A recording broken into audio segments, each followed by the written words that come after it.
যে আমরা আপাতত এই বোটটা দিয়ে যাম, এই বোটটা দিয়ে আমরা যাবো মালে গাইস। এটা হলো ছোটো বোট, এটা মানে 2 ঘন্টা 3 ঘন্টার পথ যেখানে সেখানে এটা নিয়ে স্পেশালভাবে রাখছে, এটা একমাত্র স্টাফের জন্য।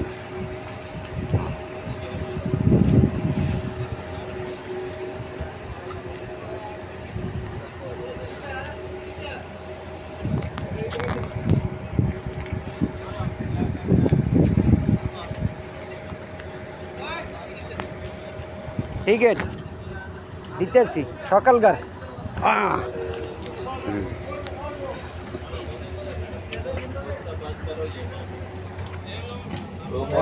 इधर से भी मैडम वो मैडम 10,000। तुम भी टिकट चेक करो। हाँ मैं चेक बात चाहिए था।